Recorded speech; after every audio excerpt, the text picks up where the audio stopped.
Hold on to me, Vi. He shouted. Mafia boss pulled the drowning girl from the flood and held her tight. The rain had been falling over Brighton Point for 72 hours straight, a relentless, drumming assault that turned the sky a bruised purple and the streets into slick, shivering rivers. Inside Sal's diner, the air smelled of frying onions, damp wool, and the creeping, metallic scent of the rising canal just 2 blocks east. Hannah Reed wiped down the counter with a rag that had seen better days, her movements rhythmic and practiced. She was in her mid-20s, though the shadows under her eyes made her look older tonight. Her uniform was a pale yellow that had not been stylish since 1995, but it was clean, and right now, it was the only thing standing between her and financial ruin. In her head, she was doing the math for the 3rd time that hour. If she picked up an extra shift on Thursday and the community center didn't need her to buy more bottled water out of pocket, she could pay the electricity bill 2 days late without getting cut off. Maybe. A clap of thunder shook the plate glass windows, rattling the silverware on the empty tables. Hannah flinched. It was a small movement, barely a tremor in her hand, but her chest tightened. She looked toward the window, where the rain was lashing sideways against the glass, beyond the diner lights. The world was a blur of water and darkness.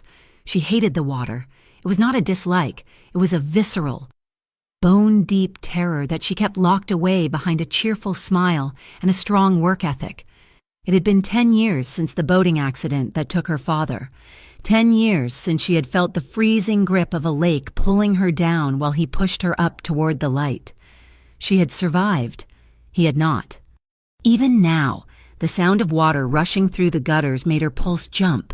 You have to breathe, she told herself, forcing her hand to steady on the countertop.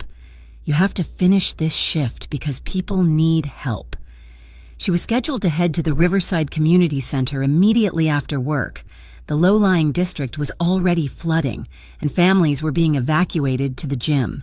They needed blankets, food, and someone to tell them it was going to be all right, even if Hannah was not entirely sure it was true. The bell above the door chimed, cutting through the sound of the storm and the low hum of the refrigerator. The atmosphere in the diner shifted instantly. It was a physical change, like the air pressure dropping before a tornado. The 2 regulars in the back booth stopped talking mid-sentence. Sal, the owner, who'd been scraping the grill, froze with his spatula in mid-air. 3 men walked in. They brought the cold with them. The 2 men flanking the group were large, their eyes moving constantly, scanning the corners, the kitchen door, and the windows. They wore raincoats that bulged slightly at the waist, but it was the man in the middle who drew Hannah's attention. He was in his early 30s, dressed in a suit that cost more than Hannah would make in 5 years. It was dark, tailored perfectly to his broad shoulders, and ruined by the rain. He did not look around with the paranoid intensity of his companions. He just looked tired. His dark hair was plastered to his forehead, and his eyes were heavy, carrying a weight that made his handsome face look severe, almost cruel. He walked to the counter and sat on a stool 3 seats down from the register. His men remained standing, blocking the door and the path to the kitchen. Hannah blinked. Realizing she was staring, she grabbed a menu and walked over, forcing her customer service smile into place.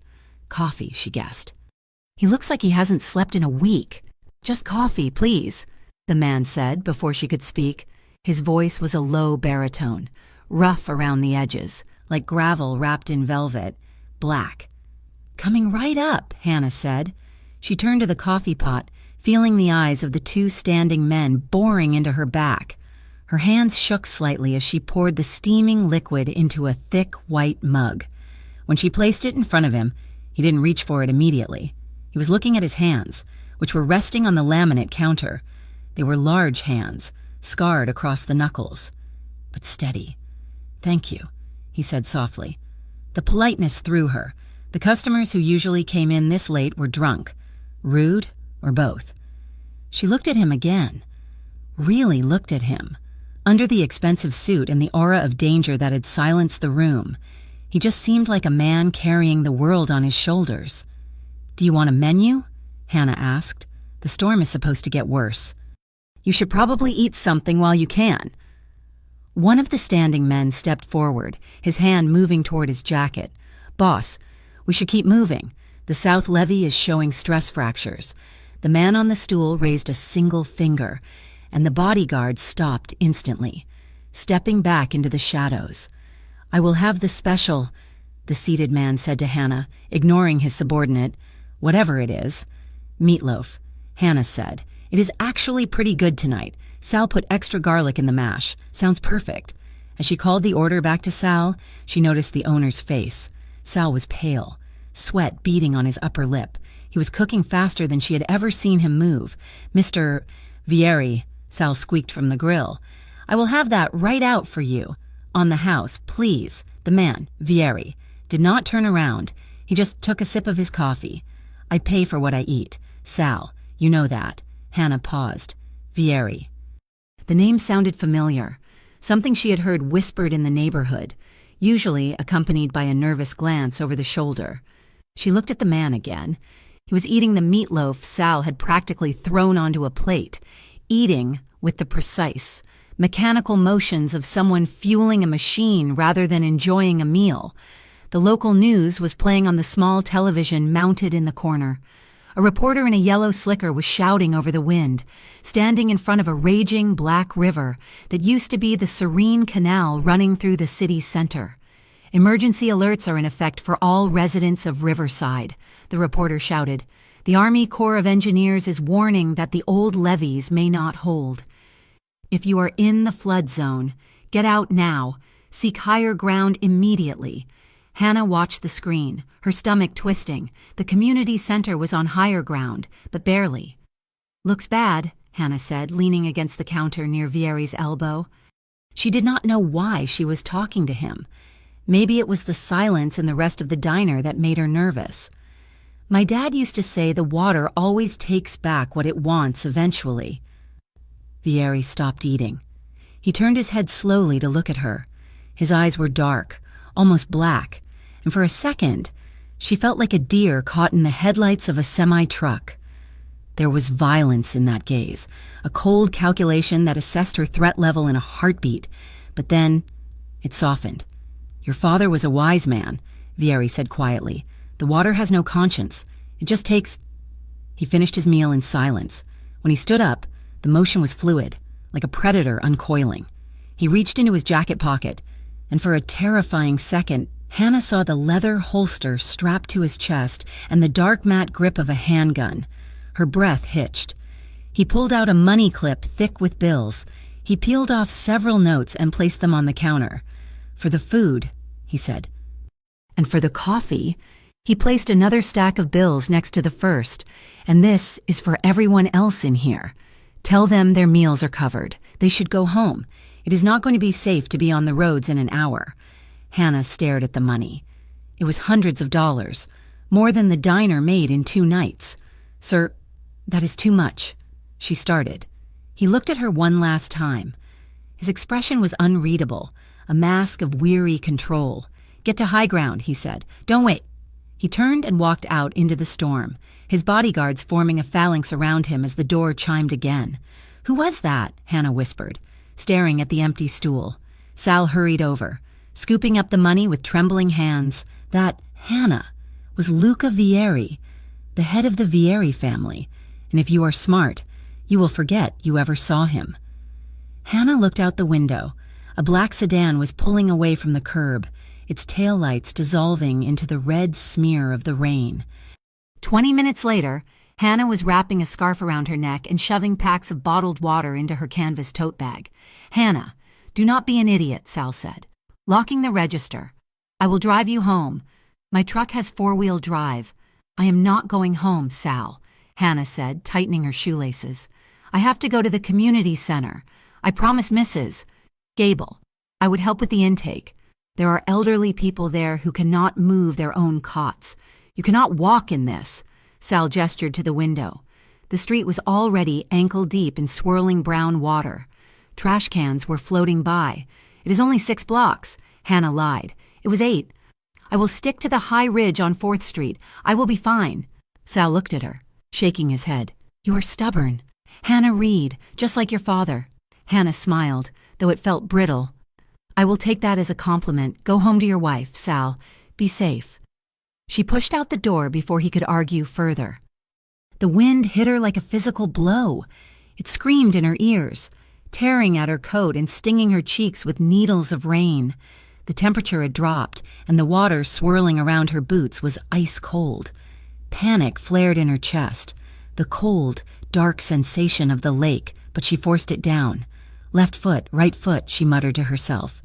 Head down against the gale. Just keep moving. The city of Brighton Point was dissolving.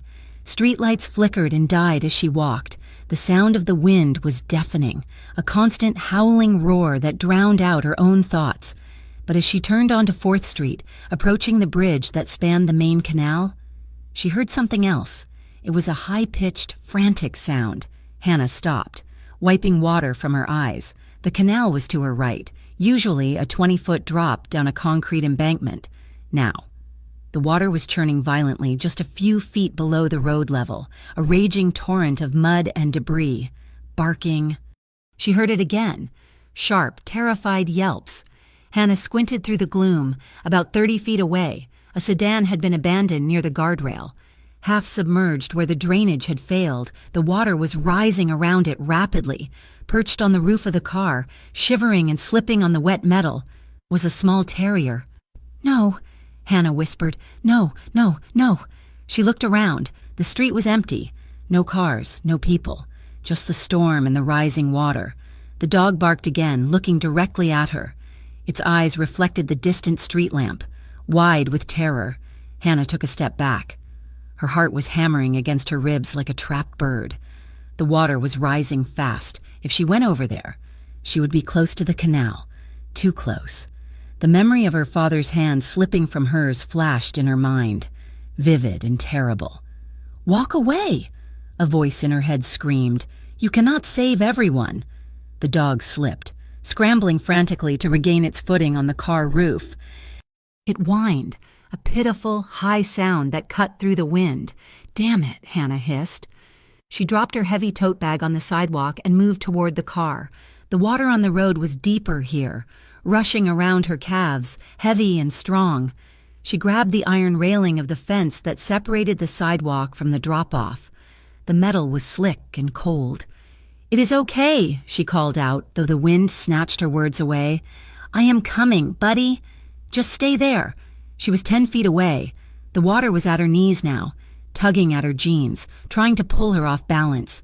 She could feel the vibration of the canal, the sheer power of thousands of gallons of water rushing toward the sea. 5 feet. She reached out a hand. "Come here," she coaxed. The dog was too scared to move. It cowered on the roof, shivering violently. Hannah gritted her teeth. She had to let go of the railing to reach the car. She had to trust her balance in the flood. She took a breath, held it, and let go. She lunged forward, grabbing the door handle of the car to steady herself. The water surged against her waist. She reached for the dog, her fingers brushing its wet fur. "Got you!" she gasped, grabbing the scruff of its neck. At that exact moment, the world ended. There was no warning, just a sound like the earth cracking open. 100 yards upstream, the old concrete levee finally gave up its fight against the river. It crumbled, and a wall of brown water, 6 feet high and moving with the force of a freight train, surged down the street. Hannah didn't even have time to scream. The impact was instantaneous. 1 second she was holding the dog, the next she was airborne, lifted by the massive hydraulic force and slammed into the darkness. The water was not just water, it was a solid thing, a battering ram of mud, branches, and debris. She swallowed a mouthful of filth, choking as the current dragged her under. She spun wildly, having no idea which way was up. The cold was shocking, paralyzing her limbs. She flailed, her hand striking something hard, concrete, a car, and pain shot up her arm. She broke the surface, gasping for air, but a wave slapped her face, filling her nose with water. She was in the canal now. The street was gone. She was part of the river, being hurled toward the ocean at terrifying speed. "Help!" she screamed, but the water filled her mouth again. She saw the lights of the overpass above her, blurring and spinning. She was going to die. Just like her dad, she was going to die in the cold and the dark. Luca Vieri was driving the black sedan himself. His driver, Marco, was in the passenger seat, white-knuckled as he gripped the handle above the door. "Boss, we have to turn back," Marco shouted over the roar of the rain on the roof. "The bridge is shaking." Luca ignored him. His eyes were fixed on the road ahead, his hands steady on the leather wheel. He needed to get to the warehouse on the east side. There were 3 families sheltering there who hadn't evacuated in time. Families under his protection. He wasn't going to leave them to drown. He slowed the car as they crested the overpass. Below them, the world was chaos. The streetlights reflected off a churning black mass where the road should have been. Suddenly, Luca slammed on the brakes. The car skidded on the wet asphalt, coming to a halt inches from the guardrail. "What is it?" Marco reached for his gun instinctively. "Ambush?" Luca didn't answer. He was staring out the side window, down into the raging canal below. He had seen something, a flash of yellow, a face. "Someone is in the water," Luca said, his voice flat. He popped his seatbelt. "Boss, no!" Marco yelled, grabbing Luca's arm. "You cannot go out there. It is a suicide mission. The current is doing 40 miles an hour. It could be a trap. Snipers could be watching the bridge." "Let go of me," Luca snarled, ripping his arm free. He threw the door open. The wind nearly tore it off its hinges. Luca stepped out into the gale, the rain instantly soaking his shirt. He ran to the railing and looked down. He saw her, a woman, struggling to keep her head above the churning brown sludge. She was being swept toward the concrete pilings of the old pedestrian staircase that led down to the water level, or where the water level used to be. He recognized the yellow uniform, the waitress, the girl with the sad eyes who had given him extra coffee. "Help!" The scream was faint, barely audible over the thunder. Luca didn't think. He didn't calculate the odds. He didn't think about the rival Novak syndicate that wanted him dead, or the federal indictment hanging over his head, or the empire he had built on blood and silence. He tore off his suit jacket and threw it on the wet pavement. "Luca!" Marco was screaming from the car. "Don't do it!" Luca Vieri vaulted over the guardrail. He plummeted 20 feet, hitting the water feet first. The cold was a sledgehammer.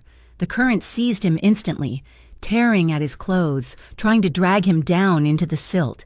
He fought it. He had grown up in these waters. He knew how the currents twisted around the bridge pilings.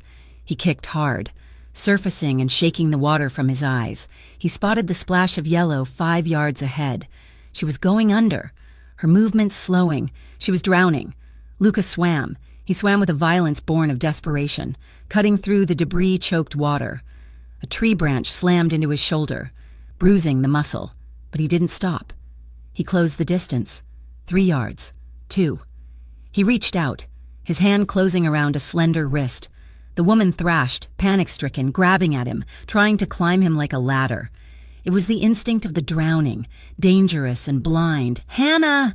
he roared, his voice raw, tearing through the noise of the storm. She gasped, her eyes wide, terrified, staring at him but not seeing him.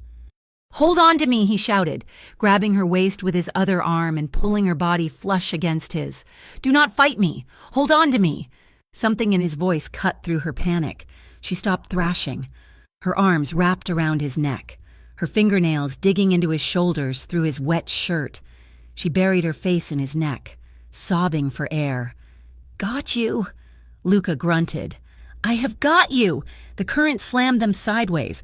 Luca spun them around, taking the impact of a floating pallet against his own back to shield her. He gritted his teeth against the pain. He saw the iron railing of the flooded staircase looming out of the dark. It was their only chance. "Hold on!" He kicked with everything he had left, lunging for the metal bars. His hands slapped against the iron, fingers locking tight. The current tried to rip them away, stretching his arm until the shoulder joint popped, but he refused to let go. He hauled them out of the main channel, dragging their combined weight toward the relative safety of the concrete landing. He pulled her up the submerged steps, water crashing over their legs. He didn't stop until they were high enough that the water was only lapping at their boots. He collapsed against the concrete wall, pulling her down with him. They were both gasping, chests heaving, soaked and shivering.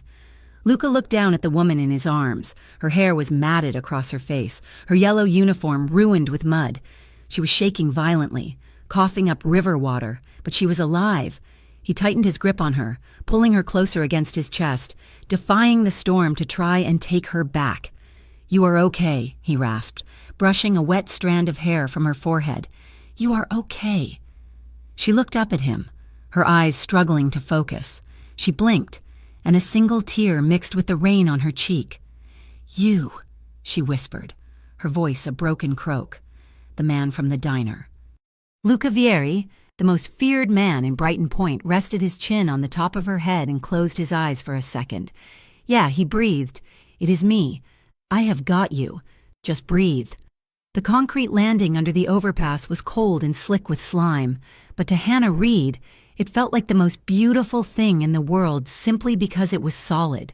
She collapsed against the graffiti-covered wall, her lungs burning as she heaved up brackish river water. Her body shook with a violence she could not control, her teeth clattering together so hard she thought they might crack. The roar of the storm was muffled here under the heavy concrete span, but the water churned just feet below them.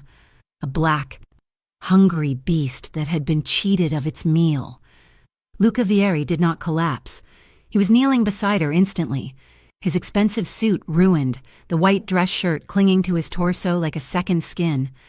He was breathing hard, deep rhythmic intakes of air that spoke of exertion but not panic. "Look at me," he ordered. His voice was rough, scraping against the stone walls. Hannah tried to focus. Her vision was swimming, dark spots dancing at the edges. She felt his hands on her, and they were surprisingly warm against her ice-cold skin.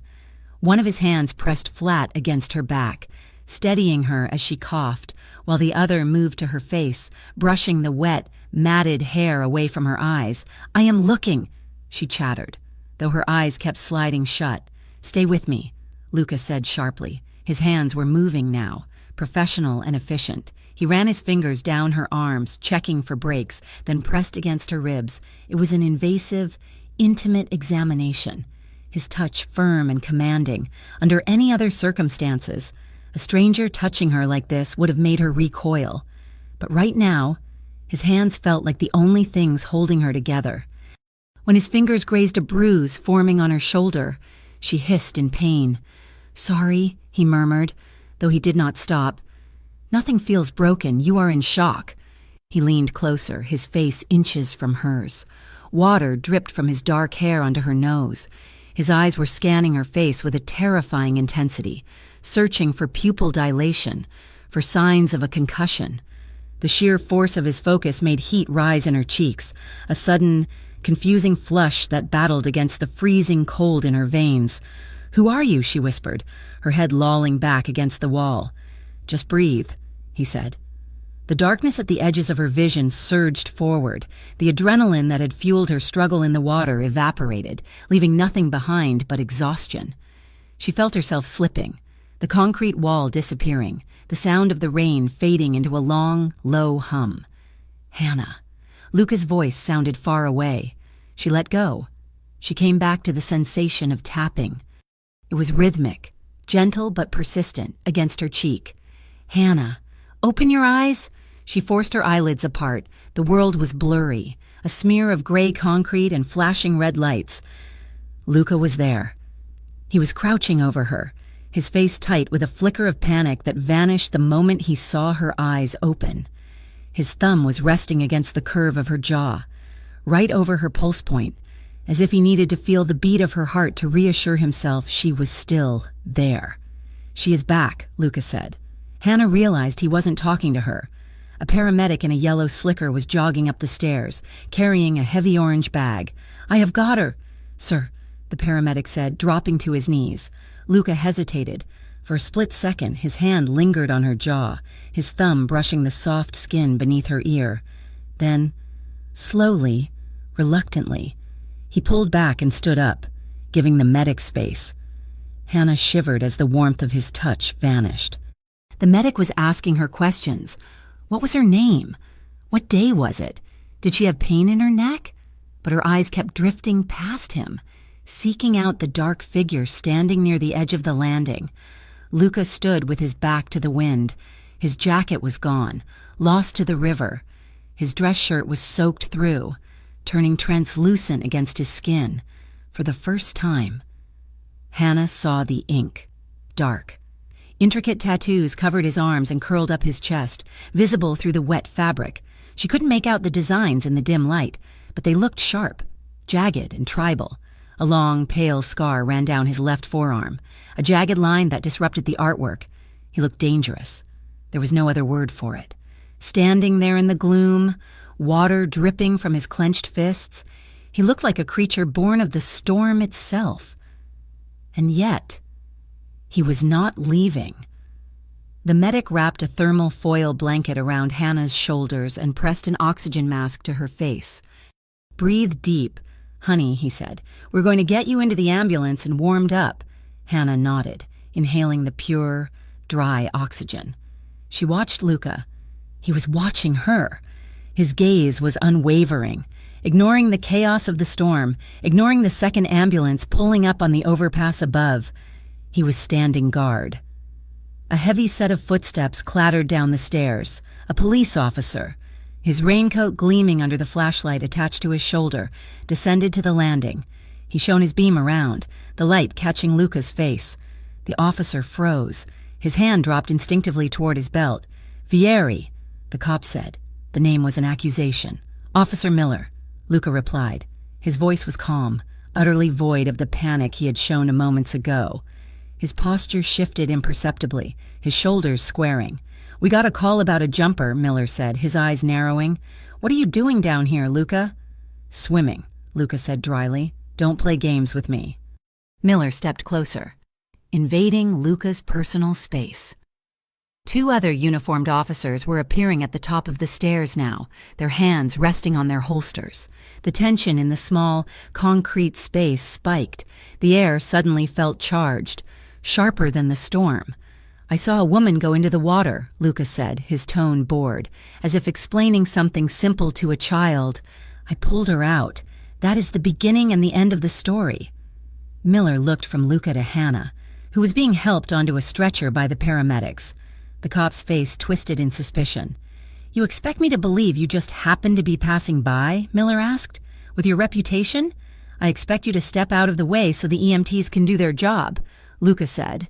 His voice dropped an octave. "Unless you want to explain to the press why you delayed medical transport for a drowning victim because you wanted to harass a private citizen." Miller's jaw tightened. He glared at Luca for a long, silent moment, the animosity between them thick enough to choke on. Finally, the cop stepped back. "We will talk about this later, Vieri." "I'm sure we will," Luca said. He didn't look at the cop. He was looking at Hannah. The paramedics lifted the stretcher. As they moved her toward the stairs, passing Luca, he stepped forward. "Wait," he said. The paramedics paused. Luca moved to the side of the gurney. He leaned down, ignoring the police officers who were watching his every move. He brought his face close to hers, invading her world again, smelling of rain and expensive cologne, and something distinctly masculine. Hannah looked up at him, her heart hammering against her ribs, up close. The hardness in his eyes fractured. There was depth there, a dark, swirling intensity that made her breath catch in her throat. He reached out and took her hand. His fingers were warm and rough. He pressed a small, rectangular card into her palm and curled her fingers over it. "You are safe," he murmured, his voice so low only she could hear it over the wind. "If you need anything at all, you call." He squeezed her hand once, a firm, reassuring pressure that traveled all the way up her arm and settled in her chest. Then he let go. "Go," Luca said to the paramedics, stepping back into the shadows. As they carried her up the stairs, Hannah turned her head, trying to keep him in sight for as long as possible. He stood alone on the concrete landing, a dark sentinel against the raging gray water, watching her until the ambulance doors closed and shut him out. 3 days later, the sun finally came out. It was a weak, watery sunlight that did little to dry the soaked city of Brighton Point. but it was light nonetheless. The floodwaters in Riverside had receded, leaving behind a thick coating of mud, ruined furniture, and the sour smell of sewage. Hannah sat at the small kitchen table in her second-floor apartment. She was lucky. Her building was on a slight incline, so the water had only flooded the lobby and the basement. Her apartment was dry, though the power had flickered on and off for 48 hours. She was wearing her thickest sweater and wrapping her hands around a mug of tea, but she couldn't seem to get warm. Every time she closed her eyes, she was back in the water. She felt the cold, the suffocating weight of the silt, the terrifying helplessness. And then she felt the hand. She looked down at the table. Lying on the cheap laminate surface was the card. It was heavy, made of thick, cream-colored stock. The edges were embossed. It was simple, elegant, and screamed money. Luca Vieri owner, Il Nido, 555-0192. There was no email address, no social media handle, just a name and a number. She had turned the card over in her fingers 1,000 times in the last 3 days. She had slept with it on her nightstand. She had traced the raised lettering with her thumb, remembering the feel of his hand on her jaw, the way he had looked at her on the stairs.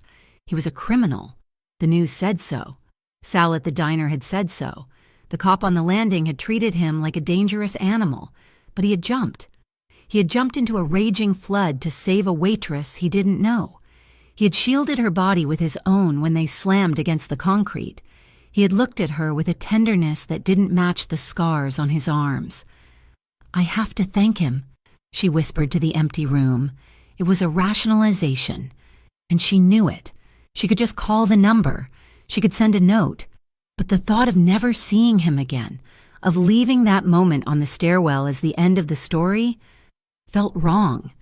It felt unfinished. She stood up, her chair scraping against the linoleum. Her legs were still sore, covered in bruises from the debris in the water. But she was steady. She went to her closet. She didn't have much. She pulled out her best pair of dark jeans and a soft gray sweater that didn't look too worn. She brushed her hair until it shone, trying to tame the waves that the humidity was encouraging. She applied a little mascara, staring at her reflection. She looked pale, her eyes wide and startled, but she looked alive. She grabbed her purse and the card. Il Nido was in the Uptown District, the part of the city that sat on the high bluffs overlooking the bay. It was a 40-minute walk, but the buses weren't running yet. Hannah walked. She walked through the mud-slicked streets of Riverside, past the piles of ruined drywall and sodden mattresses. As she climbed the hill toward Uptown, the devastation faded. The streets here were clean. The trees were still standing. The cars parked on the curbs were luxury sedans, not flooded hatchbacks. It felt like crossing a border between two different worlds.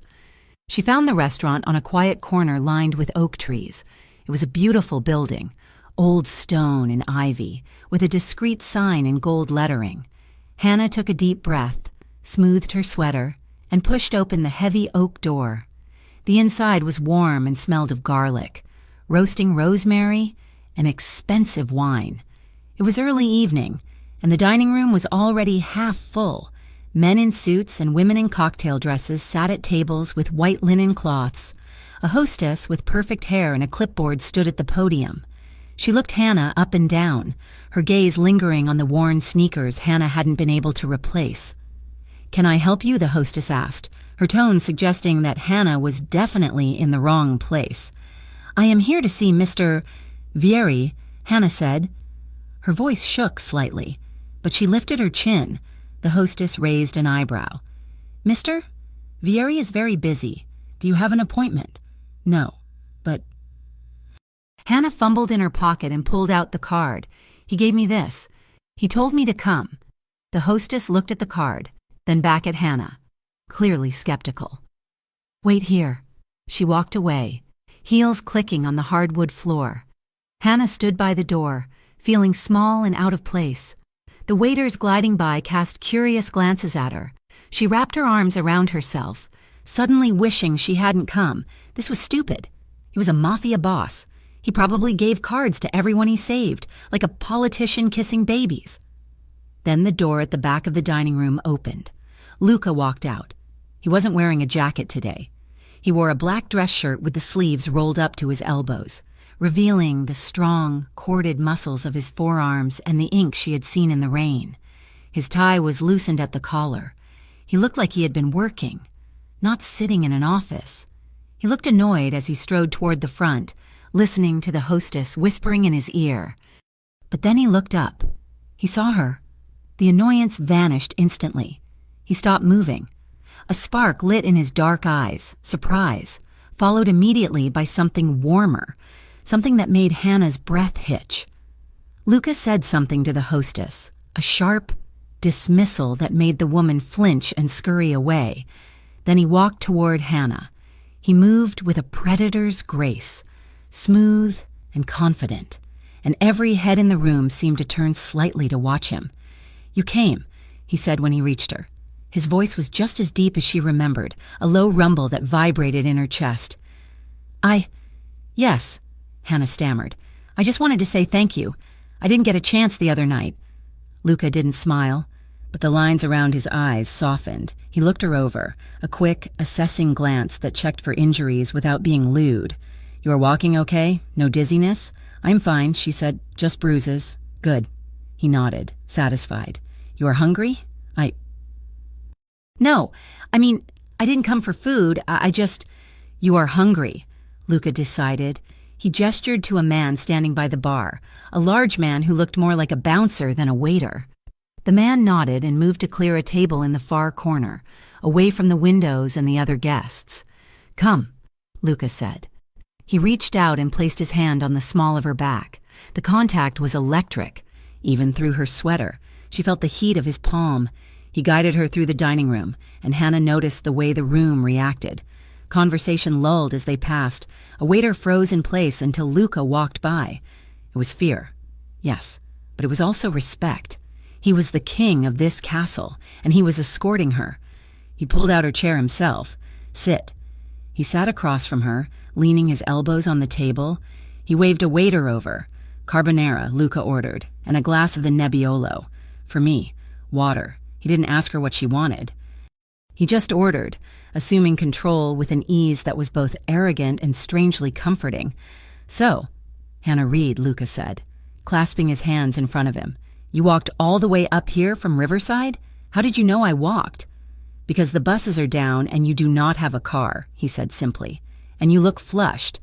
"I wanted to return the money you left at the diner," she said, realizing she had forgotten the real reason for her visit in the nervousness of seeing him. "Keep it," he said, his tone brokering no argument. "Consider it hazard pay for serving coffee in a hurricane." The waiter arrived with the wine and a basket of warm bread. Hannah took a sip of the wine. It was rich and complex, tasting of dark cherries. It settled her nerves. "Why did you do it?" she asked suddenly. Luca paused, breaking a piece of bread. "Do what?" "Jump. You could have died. You're men. They told you not to." Luca looked down at the table, watching his own hands. He was quiet for a long moment. The sounds of the restaurant faded into the background. "I grew up in Riverside," he said quietly. "My father was a fisherman. I spent more time on the water than on land until I was 18. I know what the canal looks like when it is hungry." He looked up, meeting her gaze. His eyes were unguarded for the first time. "I saw you go in, Hannah. I saw the fear on your face. I couldn't drive past that. It wasn't a choice." He was carefully stepping around the truth of who he was now, focusing on the boy he had been. He didn't mention the syndicate, or the rivals, or the violence that defined his life. He just offered her a piece of his humanity. "I thought I was dead," Hannah admitted, her voice trembling. "When the water hit me, I thought, this is it. This is how it ends." Luca listened intently, his focus entirely on her. He didn't interrupt. He didn't look at his phone. He made her feel like she was the only person in the room. "You fought hard," he said. "You are stronger than you look." The waiter returned with 2 steaming plates of pasta. It was simple spaghetti, egg, cheese, pepper. But the smell was divine. Hannah realized she hadn't eaten a real meal since the storm. They ate in a comfortable silence for a few minutes. Hannah watched him. He ate with the same efficiency she had seen at the diner, but there was a grace to his movements. He seemed out of place in the rolled-up sleeves and the tattoos, yet he owned the space completely. Outside, the weather turned, the sky had darkened while they talked, and a fresh band of rain swept over the city. A sudden, violent crack of thunder shook the building, rattling the large window panes near the front of the restaurant. Hannah gasped, her body jerking involuntarily. The fork clattered onto her plate. Her heart slammed against her ribs, the sound throwing her instantly back to the moment the levee broke. Her hand flew to her chest, her breath coming in short, panicked gasps. Before she could even embarrass herself by apologizing, Luca was there. He reached across the table, his movement a blur of speed. His large hand engulfed hers where it rested on the white tablecloth. "Hannah," he said firmly. He didn't pull away. He held her hand tight, anchoring her to the present, to the warmth of the restaurant, to him. She looked up, her eyes wide and frightened.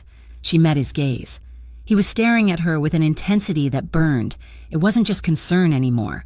It was raw, potent attraction mixed with a fierce protective instinct. His thumb began to move, slowly, rhythmically stroking back and forth across her knuckles. The skin of his hand was rough, calloused from work and violence, but his touch was incredibly gentle. "It is just noise," he said softly. "You are here. You are with me. Nothing touches you here." Hannah stopped breathing. The panic began to recede, replaced by a different kind of pounding in her chest. The air between them seemed to thicken, charged with a sudden, overwhelming electricity. She could feel the heat radiating from him, could see the dark flecks of gold in his eyes. She didn't pull her hand away. She didn't want to. For a long, silent minute, nobody moved. The restaurant, the waiters, the storm outside, it all faded away. There was only the pressure of his hand on hers, the slow, hypnotic movement of his thumb, and the way he was looking at her mouth. The attraction was undeniable. It hummed between them, dangerous and heavy. She knew, in that moment, that walking through that door had been a mistake, a beautiful, terrible mistake. She was safe from the water, but she was drowning in something else entirely. And looking at Luca Vieri, she realized he was drowning too. 3 days after the carbonara, Hannah found herself walking up the hill to Il Nido again. She told herself it was just to pay him back for the dinner, or maybe to ask if he knew anyone hiring for temporary cleanup crews. But deep down, she knew that was a lie. She was drawn to him. It was a gravitational pull she couldn't explain and was terrified to examine too closely. The restaurant was quieter tonight. It was a Tuesday, and the post-storm slump was keeping people at home. When she walked in, the hostess, who now greeted her with a polite, if confused, smile, nodded towards the bar. "Mr. Vieri is just finishing a meeting," she said. Hannah sat at the far end of the polished mahogany bar. From her vantage point, she could see the entire dining room. Luca was standing near the kitchen entrance, talking to his head chef and 2 waiters. He wasn't shouting, he wasn't even raising his voice, but the air around him was different. When he spoke, the staff didn't just listen. They snapped to attention, their spines straightened. They nodded quickly, their eyes fixed on his face with an intensity that bordered on reverence. It wasn't just the staff. A group of 4 men in expensive suits at a table near the window stopped talking every time Luca walked past. They watched him with guarded eyes, their laughter dying down until he was out of earshot. It was a look Hannah recognized from the nature documentaries her father used to watch, the way the herd goes silent when the lion walks through the grass. He's not just a restaurant owner, Hannah thought, a cold shiver running down her spine. He's something else. Something bigger. She turned back to the bar, her fingers tracing the rim of her water glass, above the rows of glittering bottles. A large flat-screen television was playing the nightly news on mute. The chyron scrolling across the bottom was bright red. Flood relief efforts stalled by gang violence. Hannah frowned. She asked the bartender, a young man with kind eyes, to turn the volume up. Police are reporting an uptick in looting in the Riverside and Dockside districts. The anchor was saying, authorities believe this is an escalation in the ongoing turf war between rival criminal organizations. The Brighton Point Police Department has identified the Vieri family as a suspected organized crime syndicate heavily involved in the area. Hannah's heart stopped. The screen changed. A photo flashed up next to the anchor's head. It was a surveillance shot, grainy and black and white, but unmistakable. It was Luca. He was walking out of a courthouse, surrounded by lawyers, looking younger but just as hard-edged. The Vieri organization, led by Luca Vieri, has long been suspected of controlling the city's construction and waste management contracts, the reporter continued. While no major convictions have stuck, sources say the syndicate is mobilizing to protect its assets during the crisis. The glass slipped from Hannah's hand. It hit the bar top with a loud clatter, water spilling across the polished wood. "Are you okay, miss?" the bartender asked, rushing over with a towel. I have to go to the bathroom," Hannah stammered. She slid off the stool, her legs feeling like lead. She pushed past a waiter and practically ran down the hallway to the restrooms. Inside, she locked the door and gripped the porcelain sink so hard her knuckles turned white. She stared at herself in the mirror. Her face was pale, her eyes wide with panic. Mafia. The word hung in the air, heavy and terrifying. It wasn't just a rumor anymore. It wasn't just Sal's nervous whispers. It was real. The man who had held her hand during the thunder, who had pulled her from the flood, was a criminal kingpin. He was one of the men responsible for the violence tearing her city apart. "You have to leave," a voice in her head screamed. "Get out! Run!" But beneath the fear, there was anger. A hot, searing anger that he had sat there, eating pasta with her, playing the role of the gentle savior while his people were out there breaking the city. She unlocked the door. She didn't go to the exit. She marched down the hallway, past the kitchen, to the heavy wooden door at the end that she knew led to the office. She didn't knock. She shoved the door open. Luca was sitting behind a massive desk covered in paperwork and blueprints. He looked up, startled, his hand instinctively moving toward a drawer before he recognized her. "Hannah," he said, standing up. "What is wrong? Did something happen?" "You are a liar," she said. Her voice was shaking, but it was loud. Luca paused. He looked at her, then passed her to the open hallway. He walked around the desk, closed the door firmly, and locked it. "Sit down, Hannah," he said quietly. "Don't tell me what to do," she shouted. "I saw the news. Luca, the syndicate, the organized crime. That is you. That is who you are." Luca didn't flinch. He leaned against the front of his desk, crossing his arms over his chest. He didn't look angry, and he looked resigned. "I never lied to you. Hannah, you didn't tell me the truth. You let me think you were just a guy who owned a restaurant. You let me sit here and drink your wine while your people are out there." "Doing what? Selling drugs? Hurting people?" "I don't sell drugs," Luca said. His voice was cold now, sharp as a knife. "I have never allowed a single gram of product near a school or a playground in this city. If I catch anyone doing it, they answer to me." "Oh, that makes it okay?" she shot back, stepping closer to him. "You are a benevolent criminal? Is that it?" "I am a necessary evil," he said. "Do you know what happens if I disappear tomorrow? Hannah, the Novak crew takes over. Do you know them? They are animals. They traffic women. They burn down businesses that don't pay. I keep them out. I keep the order. You are profiting off this." She gestured wildly to the window, to the city below. "People are drowning. They are losing their homes, and you are protecting your assets. You are making money off their misery." Luca's expression shattered. The cool mask of the boss fell away, replaced by a flash of genuine, hurt anger. He pushed off the desk and took a step toward her. "You think I'm making money off this?" he demanded, his voice rising for the first time. "I have spent $200,000 in the last 4 days. Who do you think paid for the generators at the hospital? Who do you think sent the trucks of water to the stadium?" Hannah blinked, taken aback. "The city council?" "The city council is still debating the budget," Luca snapped.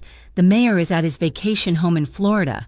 I sent the trucks, me, anonymously, because I live here, because these are my people." He stopped, breathing hard, his chest heaving.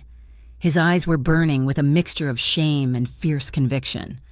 "I am not a saint, Hannah. I have done things that would make you sick, but I do not profit from suffering. And the night I pulled you out of that water, that had nothing to do with business. That was just me, just a man who couldn't watch you die." The silence that followed was heavy. The only sound was the hum of the large commercial refrigerator through the wall and the drumming of rain against the office window. Hannah looked at him, really looked at him. She saw the exhaustion in his face, the lines of strain around his mouth. She saw the way his hands were clenched into fists at his sides, as if he was fighting the urge to reach out. Her anger began to drain away, leaving behind a confused, aching emptiness. She wanted to hate him. It would be so much easier to hate him. But all she could feel was the memory of his arms around her in the cold water, the way he had shielded her body with his own. "I don't understand you," she whispered. "I know," Luca said. His voice dropped, losing its edge. He took a hesitant step closer. The room seemed to shrink, the air growing thin. "I didn't plan for you, Hannah," he admitted. "I keep my life separate, clean, but since the storm, since I saw you go under—" He stopped. He was close enough now that she could smell the sandalwood and rain on his skin. "What?" she breathed. "It scared me," he said softly. "Seeing you in the water. I have seen men die. I have seen terrible things, but watching you fight the current, it terrified me in a way I do not understand. I can't get it out of my head." He raised a hand slowly. It trembled slightly, a crack in his armor that she felt in her own heart. He reached out and tucked a loose strand of hair behind her ear. His fingers brushed the sensitive skin of her neck. Hannah gasped. A shiver ran through her, electric and immediate. It started where he touched her and radiated down her spine, settling low in her stomach. She didn't pull away. She couldn't. Luca watched her reaction. His eyes darkened, the pupils blowing wide. He moved his hand from her hair to her cheek, cupping her face. His thumb brushed over her cheekbone, his touch reverent, as if she were something fragile and precious. "Hannah?" he asked. It was a question, a request for permission. Hannah's heart was racing so fast she thought he must be able to feel it through her skin. Her breath came in shallow, ragged gasps. The logical part of her brain was screaming that this was dangerous, that he was dangerous. But the rest of her was pulling toward him like a tide. She edged closer. Her shoes scuffed on the carpet. Luca lowered his head slowly. When their foreheads touched, she closed her eyes, shutting out the office, the news report, the world. He leaned in. His lips met hers. It was soft at first, tentative, a testing of the waters. His lips were warm and firm, moving against hers with a gentleness that belied the violence of his life. Hannah let out a small, broken sound in her throat. She leaned into him, her hands coming up to grip the front of his shirt. That small movement broke the dam. Luca groaned low in his throat. The kiss deepened, losing its hesitation. It became hungry, desperate. He tasted of wine and coffee and raw need. His other hand came up to cradle the back of her head, his fingers threading through her hair, holding her steady as he devoured her. Hannah responded instantly. She opened to him, her body pressing against his. She felt the solid wall of his chest, the heat radiating from him, the sheer, overwhelming strength of the man. He shifted, a hand sliding down her spine to the small of her back, his fingers splayed out, pressing her closer, urging her hips against his. Hannah's knees went weak. She clung to his shirt, bunching the expensive fabric in her fists, anchoring herself to him. The kiss was a storm of its own, drowning out everything else. For a moment, she forgot he was a criminal. She forgot she was a waitress. There was only the heat of his mouth, the rough slide of his hands, and the desperate, aching need to be closer. They broke apart for air, gasping, their foreheads resting against each other.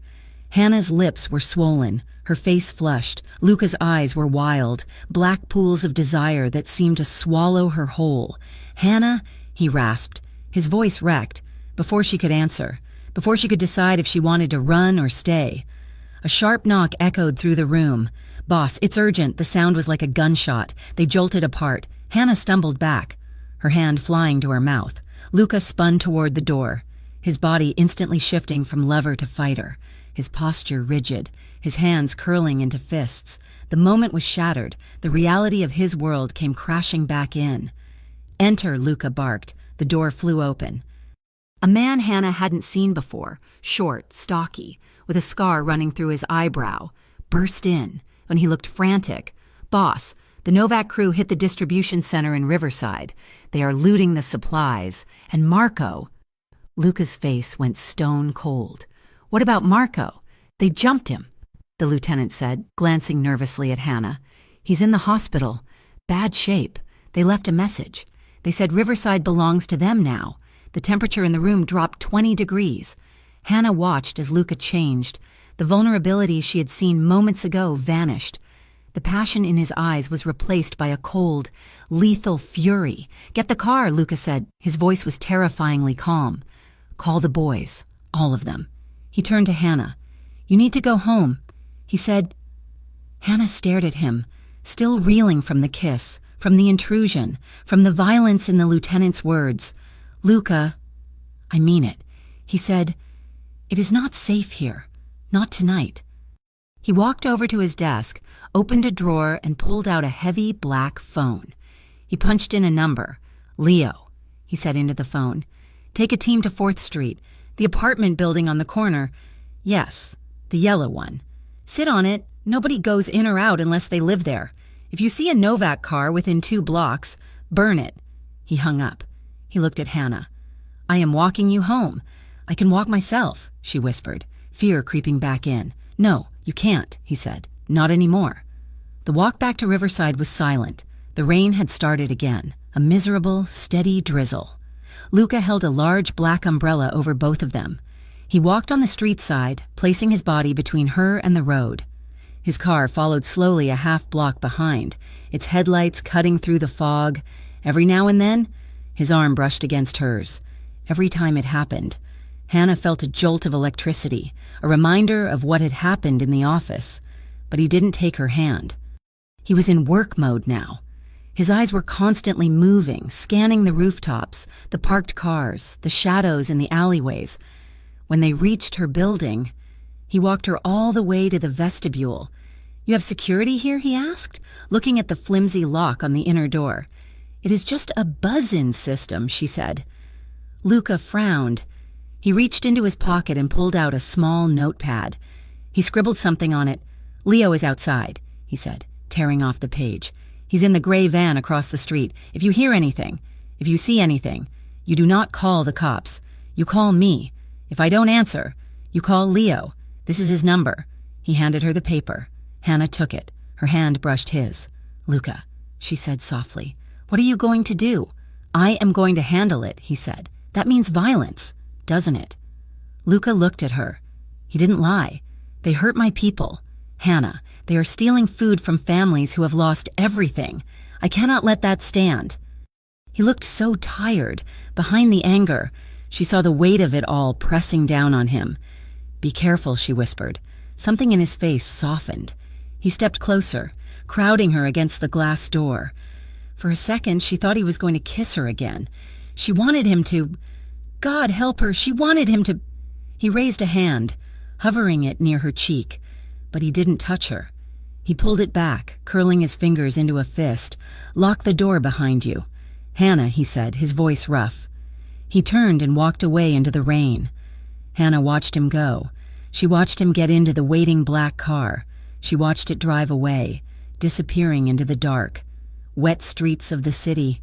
She turned and unlocked her door. Climbing the stairs to her empty apartment, she locked the deadbolt. She leaned her back against the door and slid down to the floor. She touched her lips. They still tingled. She was safe. He had promised to keep her safe.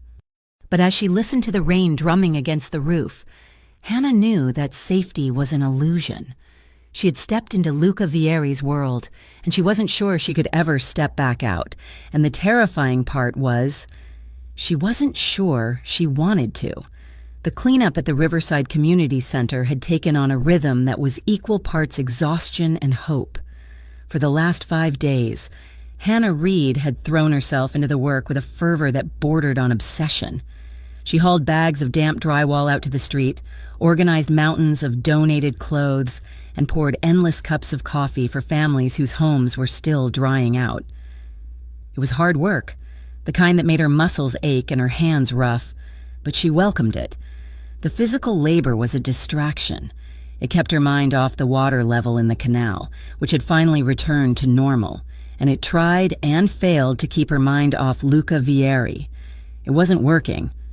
Every time she paused to wipe sweat from her forehead, she saw his eyes, not the cold, guarded eyes of the Mafia boss on the news, but the raw, terrified gaze of the man who had pulled her from the flood. She remembered the warmth of his office, the hum of the refrigerator, and the shock of his mouth on hers. Hannah? She jumped, dropping a stack of folded blankets. Mrs. Gable, the center's director, was watching her with a knowing smile. "You are miles away, dear Mrs." Gable said. "That is the 3rd time I have called your name." "Sorry," Hannah stammered, feeling a hot flush rise up her neck. "Just tired, Mrs." Gable's smile faded slightly as she looked toward the front entrance. "We have visitors, not the kind looking for soup." Hannah turned. 2 men in cheap suits were standing in the doorway. They didn't look like volunteers. They had the weary, cynical posture of men who had seen too much of the city's underbelly. "Hannah Reed?" the taller one asked, walking over. He flashed a badge. "Detective Miller, this is Detective Hayes. We need a word." Hannah wiped her hands on her jeans, her heart doing a nervous stutter step. She recognized Miller. He was the cop from the underpass, the one who had looked at Luca with pure hatred. "I am busy," Hannah said, keeping her voice steady.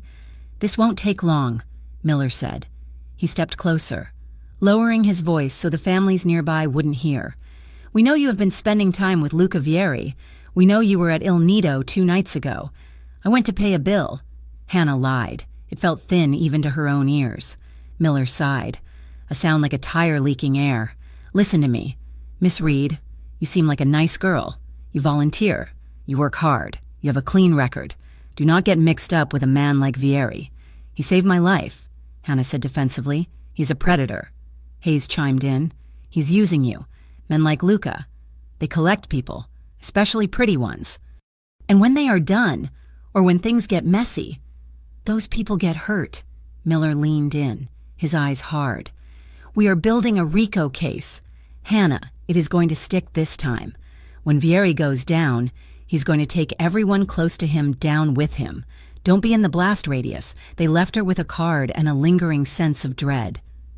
Hannah stood in the middle of the gym, shivering despite the humidity. They were right. Logically, she knew they were right. He was a criminal. He was dangerous. But then she looked at the corner of the gym. Stacked against the wall were 50 crates of bottled water, fresh blankets, and boxes of expensive baby formula. They had arrived that morning in a nondescript white van. No return address, no invoice. Just a driver who nodded at Hannah and said, "Boss says stay dry. Later." She had seen Mrs.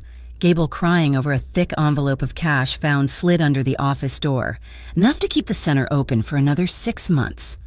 The police saw a monster. Hannah saw a man who was quietly holding the neighborhood together with blood money and a guilty conscience. The conflict warred inside her, a knot of gratitude and guilt that tightened every time she thought of him. The tension broke 3 days later. It was late afternoon. The sky was a bruising purple, threatening rain again. Hannah was near the front entrance of the center, helping a young mother load a stroller. When shouting erupted on the sidewalk, she froze. Outside, near the donation bins, 3 men in leather jackets were circling a group of local teenagers. Hannah recognized the jackets. They wore the colors of the Novak crew, blue and black. "Get lost, kid," one of the men sneered, shoving a 16-year-old boy backward. "This block belongs to us now. You pay the toll or you bleed." "Hey!" Hannah shouted, stepping out onto the steps. "Leave them alone!" The Novak thug turned, grinning. It was a nasty expression, full of bad intentions. "Well, look at this. The waitress. Vieri's little pet." Hannah's stomach dropped. They knew who she was. Before the man could take a step toward her, tires screeched. 2 black SUVs roared around the corner, jumping the curb and boxing the Novak men in against the brick wall of the center. Doors flew open. 4 of Luca's men piled out. They were not smiling. They moved with the synchronized aggression of soldiers. At the lead was Leo, the bodyguard Luca had left outside her apartment. "You are lost," Leo growled, stepping into the Novak thug's face. "This is neutral ground." "Not anymore," the thug spat back. One of the Novak men reached for his waistband. Leo didn't hesitate. He grabbed the man's wrist, twisted it with a sickening crack, and shoved him into the side of the SUV. Panic flared. The teenagers scrambled back. Hannah stood frozen in the doorway, heart hammering against her ribs. It was about to turn into a brawl. Right there on the steps of the community center. Enough. The single word cracked through the air like a whip. The rear door of the second SUV opened. Luca Vieri stepped out. He wore a charcoal suit, immaculate despite the weather. He didn't shout, he didn't run. He simply walked into the center of the chaos, and the violence evaporated. His men stepped back. The Novak thugs froze, their bravado shrinking under his gaze. Luca looked at the man Leo had pinned. He adjusted his cufflinks, his expression bored, almost disappointed. "You are frightening the children," Luca said calmly. "Go back to Novak. Tell him if I see his people on this block again, I will not send them back walking. I will send them back in boxes. Do you understand?" The thug nodded, pale and sweating. "Get out." The Novak men scrambled into their car and peeled away, tires smoking. Luca watched them go, then turned slowly to the center. His eyes found Hannah immediately. The mask of the dawn slipped, just for a fraction of a second, revealing a flash of intense relief. He walked up the steps. "Get your things," he said. "I have 2 more hours on my shift," Hannah protested, though her voice lacked conviction. "Not today," Luca said. "I'm taking you home." The drive was silent. The rain had started again. Heavy sheets of water that turned the world outside the car into a gray blur. Hannah sat in the passenger seat of Luca's sedan. He was driving, his knuckles white as he gripped the steering wheel. The air in the car was thick, charged with the adrenaline of the confrontation and something else, something heavier. "You can't keep doing this," Hannah said softly, breaking the silence. "Doing what?" Luca asked. "Eyes on the road. Saving me. Showing up like some dark night. Would you prefer I let them hurt you?" "No." Hannah turned in her seat to look at him, but the police were at the center. "Luca, they warned me. They said I'm going to get caught in the crossfire. They said I am just a toy to you." Luca flinched. It was a small movement, a tightening of his jaw, but she saw it. "Is that what you think?" he asked. "That you are a toy?" "I don't know what to think," Hannah cried, frustration bubbling over. "I am a waitress. Luca, I worry about electric bills and student loans. I don't understand this world. I don't want to be one more broken thing in your life. I can't handle it." Luca slammed on the brakes. He pulled the car to the curb, tires crunching on gravel. The engine idled. A low purr beneath the drumming of the rain. He didn't look at her. He stared out the windshield, his chest rising and falling rapidly. "You think I wanted this?" he asked. His voice was low, laced with a bitterness that surprised her. "You think I looked at you and thought, 'Yes, let me drag her into this hell'? Then why are you here?" Hannah whispered. "Why don't you leave me alone? Because I can't—" He turned to her then. His eyes were raw, stripped of all their usual defenses. He looked shattered. "I have spent 10 years building walls. Hannah, 10 years becoming the man who can run this city, the man who doesn't feel things because feeling things gets you killed.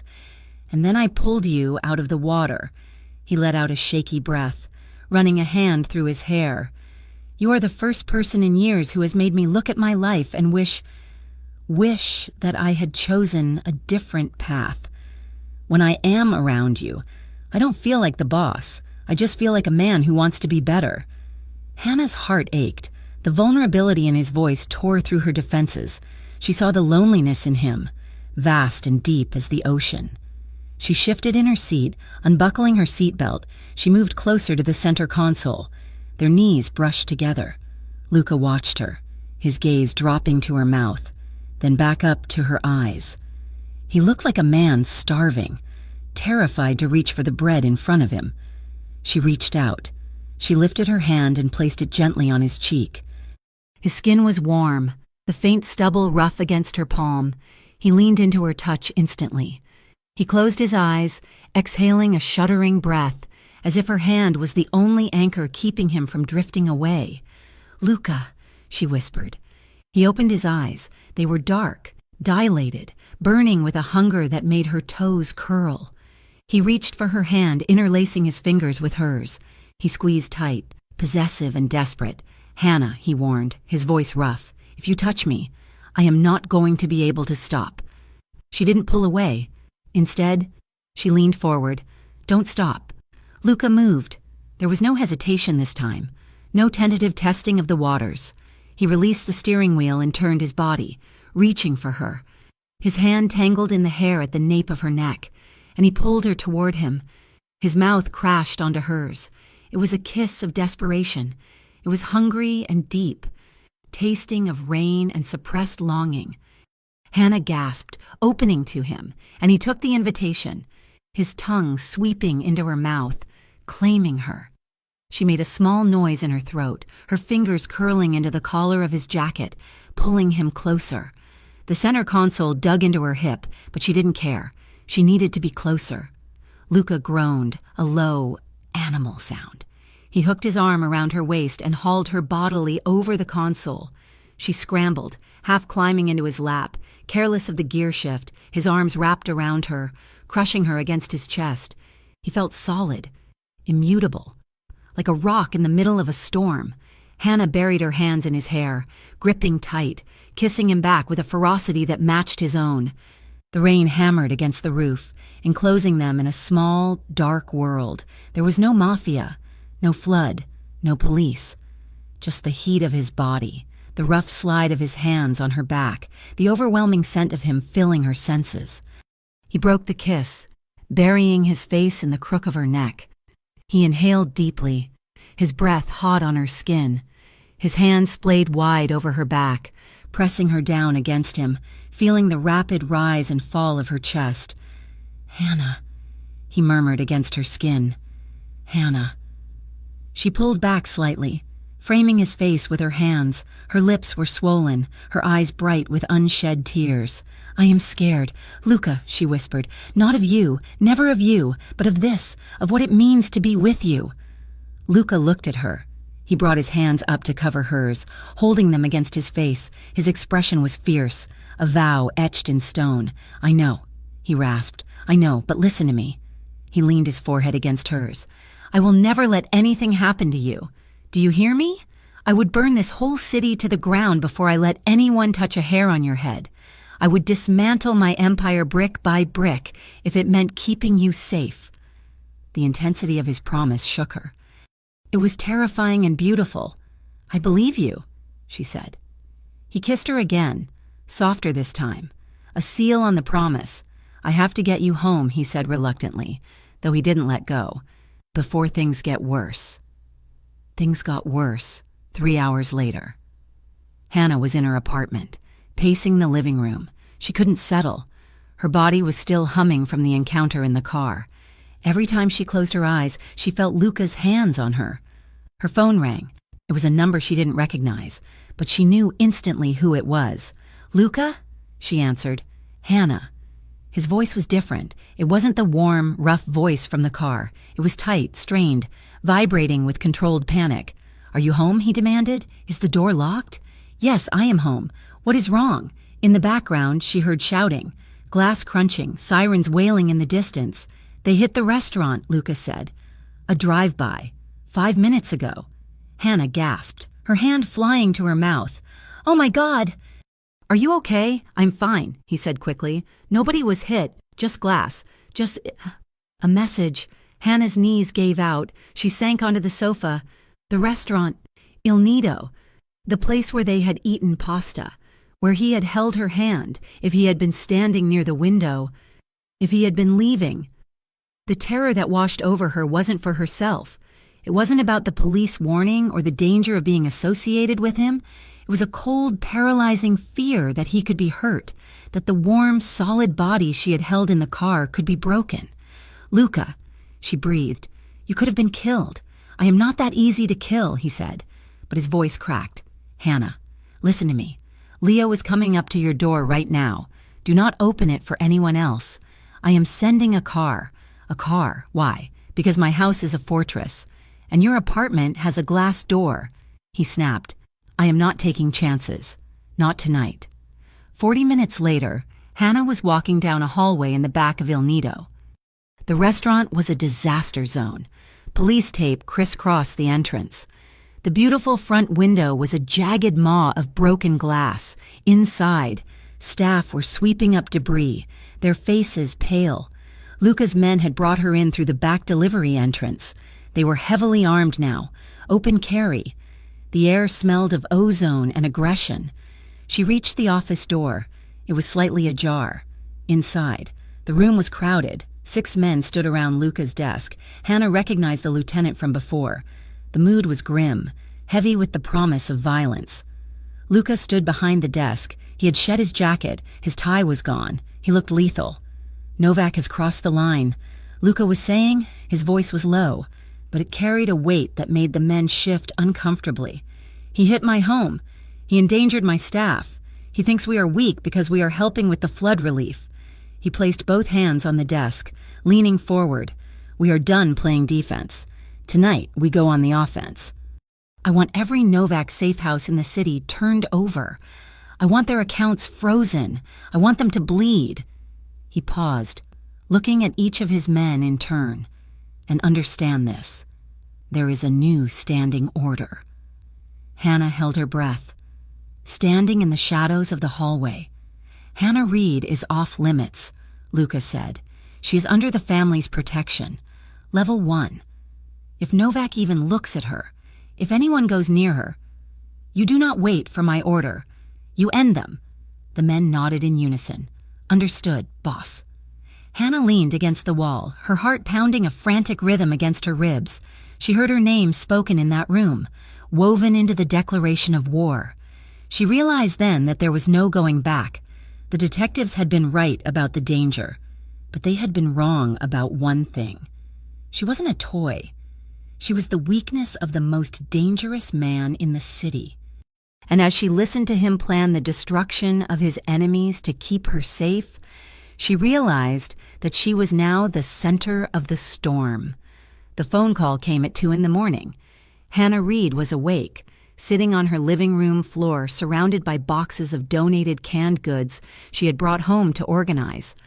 The rain was still falling outside, a soft, relentless drumming against the window pane that usually soothed her but tonight felt like a countdown. She answered on the first ring, knowing instinctively who it was. "Luca?" she whispered. "Hannah." His voice was unrecognizable.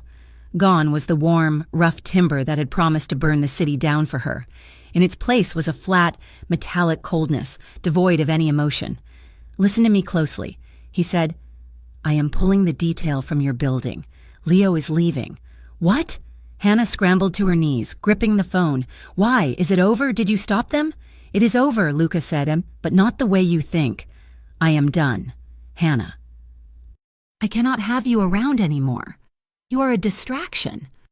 I have a war to fight, and I cannot fight it if I am worried about a waitress who doesn't know how to stay out of the line of fire." Hannah felt like she had been slapped. The cruelty of his words stung more than the physical threat of the Novak crew ever could. "Luca." "Stop," she said, her voice shaking. "I know what you are doing. You are trying to push me away because you are scared." "I am not scared," he snapped. "I am practical. You are a moment of weakness. I am correcting it. Do not come to the restaurant. Do not call this number again. Go back to your life, Hannah. Forget you ever met me." The line went dead. Hannah stared at the phone, the silence of the apartment rushing back in to suffocate her. She knew he was lying. She had felt his heart racing against her chest in the car. She had seen the raw terror in his eyes when he thought she was hurt. He was cutting her loose to save her, severing the tie so his enemies wouldn't use her against him. But knowing that didn't stop the pain. It tore through her chest, a physical ache that doubled her over. She dropped the phone and buried her face in her hands, sobbing into the quiet room. In the midst of the tears, a terrifying realization settled over her. It wasn't just fear or gratitude she was feeling. It wasn't just attraction. She had fallen in love with him. She had fallen in love with the monster who was trying to save her by breaking her heart. For the next 3 days, Hannah operated on autopilot. She refused to stay in her apartment and mope. If Luca was going to fight his war, she was going to fight hers. Her battlefield was the Riverside Community Center, and her weapons were dry socks, hot soup, and a stubborn refusal to let the city drown. She threw herself into the work with a manic energy that worried Mrs. Gable. She organized a massive supply drive, calling in favors from every local business that hadn't been flooded. She spent 12 hours a day on her feet, moving boxes, comforting crying mothers, and sweeping mud out of the intake hall. But she wasn't careless. She noticed the cars. They were subtle, but not subtle enough. A gray sedan parked 2 blocks down, idling for hours, a van with tinted windows that circled the block every 40 minutes. Men she didn't recognize, hard-faced men who didn't look like flood victims, standing on street corners, smoking cigarettes and watching the center entrance. Novak's people. They were marking her. They were waiting for an opening. Hannah kept her head down. She stayed inside the center during daylight hours. She took ride shares directly from the door to her apartment. She wore the silver charm bracelet Luca had sent her the morning after the drive-by shooting, a delicate chain with a heavy, unadorned silver disc. The note had been brief. Wear this, always. She hadn't taken it off since. It felt like a shackle and a shield all at once. On Thursday evening, the rain picked up again. The center was quieting down, volunteers heading home to their own families. Hannah was in the back storage room, counting inventory, when Sarah, one of the newer volunteers, poked her head in. Sarah looked pale, her eyes darting nervously around the room. "Hannah?" Sarah said, her voice high and brittle. "There is a call on the main line. It sounds urgent." Hannah frowned, wiping dust from her hands. "Who is it?" They didn't say. But they said there is a family trapped in a warehouse down by the docks. They said the water is rising and they can't get out.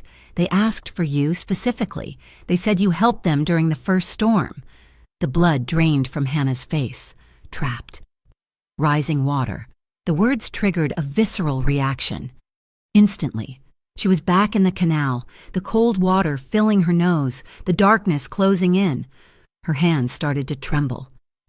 "Did they call 911?" Hannah asked, forcing her voice to remain steady.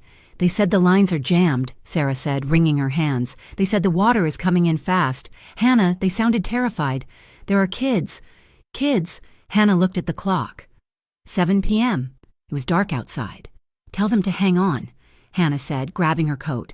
"I am going." She didn't think about the gray sedan. She didn't think about Luca's warning. All she could see was a mental image of a family huddled in the dark, water lapping at their feet, waiting for a rescue that might not come. She couldn't leave them. It went against every fiber of her being. She ordered a rideshare on her phone, her fingers shaking so badly she mistyped the address twice. "Be careful," Sarah whispered as Hannah rushed out the door. Hannah didn't look back. If she had, she might have seen the tears in Sarah's eyes, or the way the girl pulled a burner phone from her pocket and sent a single text message the moment Hannah was gone.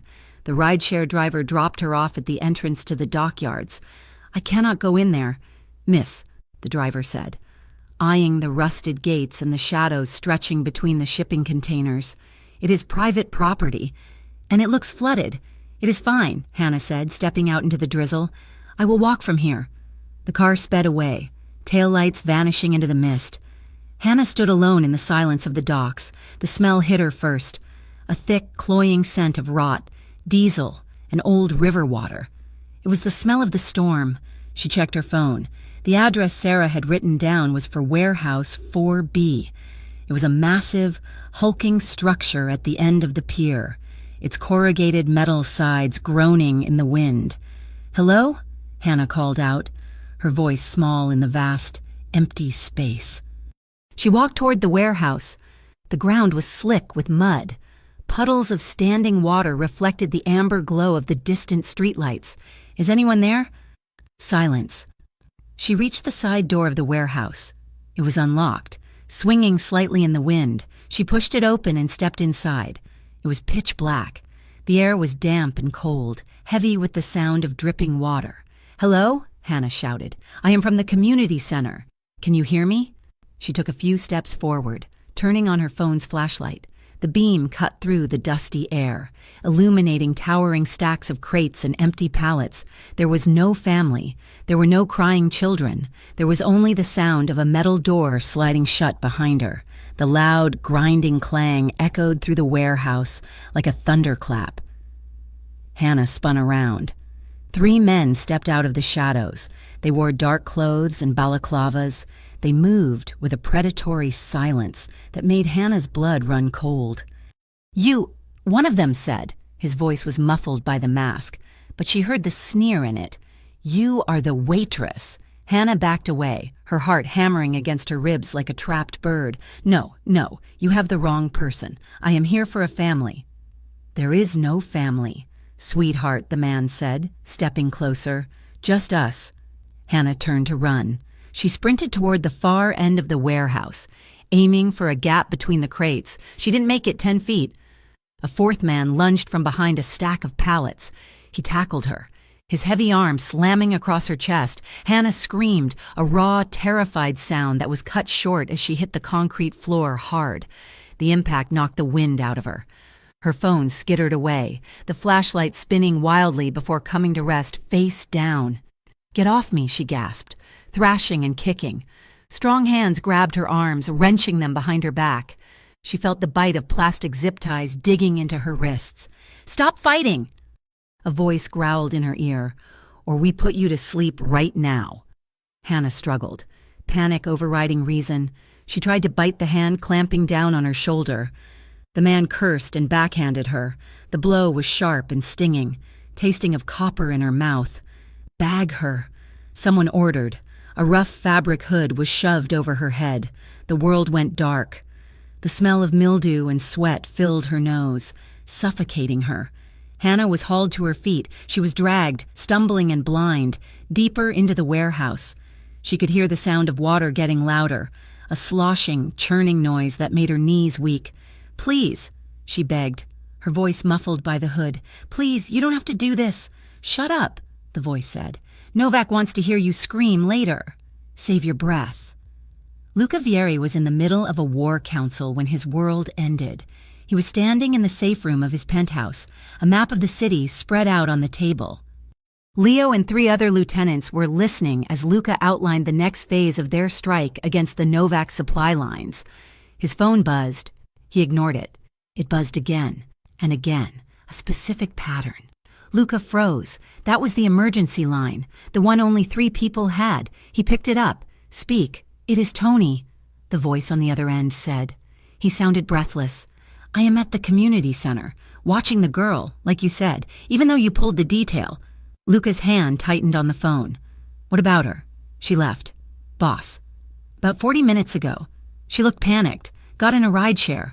I followed her. Where is she? Tony."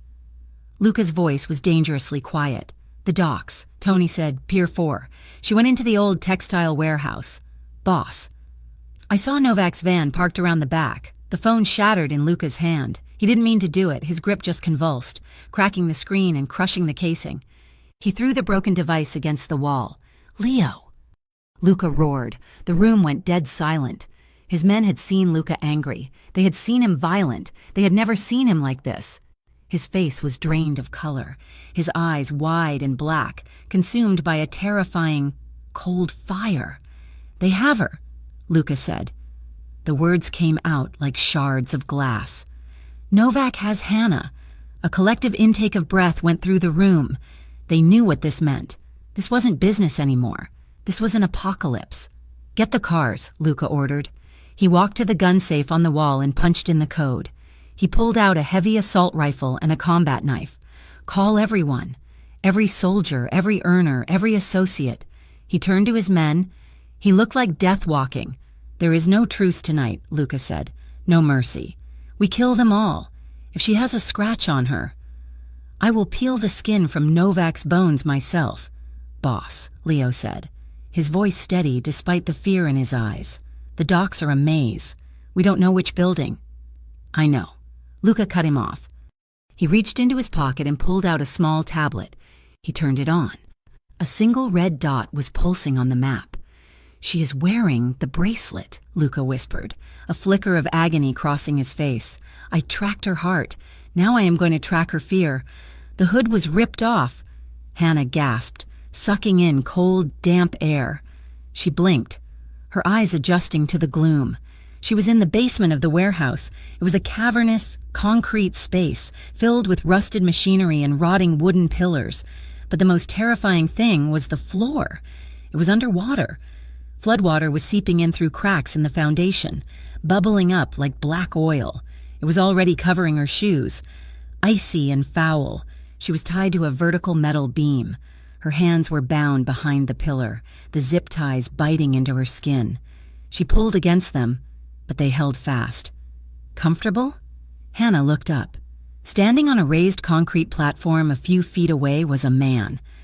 He was tall, with slicked back hair and a cruel, jagged scar running down his cheek. She recognized him. He was the lieutenant who had led the attack on the community center. Let me go, Hannah said. Her voice shook, but she held her head high. You have a problem with Luca. Not me. Luca is the problem, the lieutenant said, lighting a cigarette. The flame illuminated his grinning face. He thinks he is a king. He thinks he can run this city and play the hero at the same time. He stepped down from the platform, his boots splashing in the shallow water. He walked up to Hannah, blowing smoke in her face. You are pretty, he said. I can see why he likes you. But you are just a toy, sweetheart, a shiny little thing he picked up to make himself feel human. Do you really think he cares about you? Yes, Hannah said. The lieutenant laughed. It was a harsh, barking sound. He is a destroyer, girl. Everything he touches turns to ash. He will get you killed. In fact, I think he already has. He gestured to the floor. The tide is coming in, he said. This basement floods every high tide. In an hour, that water will be at your neck. In 2 hours. Well, Hannah looked down. The water was already at her ankles. It was rising visibly, creeping up the denim of her jeans, panic, cold and sharp, clawed at her throat. The memory of the canal crashed over her, the weight of the water, the inability to breathe, the darkness. Her chest tightened. She started to hyperventilate, short, shallow gasps that made her head spin. He saves people, Hannah choked out, fighting the tears. He pulled me out. He is not a monster, he is a dead man, the lieutenant said, and you are the bait that is going to bring him here. He turned and walked back up the stairs. Enjoy the swim. Honey? The heavy metal door at the top of the stairs slammed shut. The lights clicked off. Hannah was alone in the dark. No, she whimpered. No, please, no. The silence was heavy, broken only by the relentless drip, drip, drip of the leaking ceiling and the soft lap of the water against the metal beam. The water was rising. She could feel it. It was icy cold, numbing her feet, inching up her shins. Hannah closed her eyes tight. The darkness of the warehouse merged with the darkness of the memory. She felt like she was back in the storm. Back in the moment the levee broke. You are going to die here, a voice in her head whispered, just like your father, drowning in the dark. She sobbed, her body sagging against the ropes. The terror was a physical weight, crushing her lungs. Then she heard a voice. Hold on to me. It wasn't real. It was a memory, sharp and clear. Luca's voice, raw and shouting over the wind. Hold on to me, Hannah! She focused on that sound. She focused on the memory of his arms, solid as iron, wrapping around her waist. She focused on the heat of his chest against her back in the car, the steady, strong rhythm of his heartbeat. He is coming, she whispered to the darkness. He promised. The water reached her calves. It was biting cold. Hannah took a deep breath, forcing her lungs to expand. She visualized Luca. Not the Mafia boss, but the man. The man who ordered carbonara for her. The man who held an umbrella over her in the rain. "Hold on," she whispered, turning the words into a mantra. "Hold on to him." She clenched her hands into fists behind the beam, feeling the cold metal of the silver bracelet pressing against her wrist. It was there. A piece of him was here with her. She lifted her chin in the darkness. She wouldn't scream. She wouldn't give Novak the satisfaction. If she was going to die, she would die believing in the man who had given her a second chance at life. Above ground, the world was exploding. Luca's convoy tore through the gates of the dockyard like a hurricane. 3 SUVs, engines roaring, smashed through the chain-link fence. They screeched to a halt in front of Warehouse 4B. Luca was out of the lead car before it stopped moving. He didn't wait for his men. He sprinted toward the metal door, his assault rifle raised. 2 of Novak's guards were standing by the entrance. They barely had time to raise their weapons. Luca didn't slow down. He fired. 2 controlled bursts. The guards dropped. He kicked the door open, the metal groaning under the impact. "Move!" he roared to his men. "Clear the ground floor. I am going down." He knew where she was.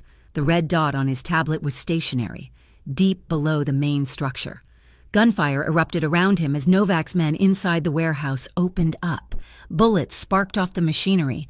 Luca didn't flinch. He moved through the chaos like a wraith, firing with lethal precision. His face a mask of stone. He reached the stairwell door. It was locked.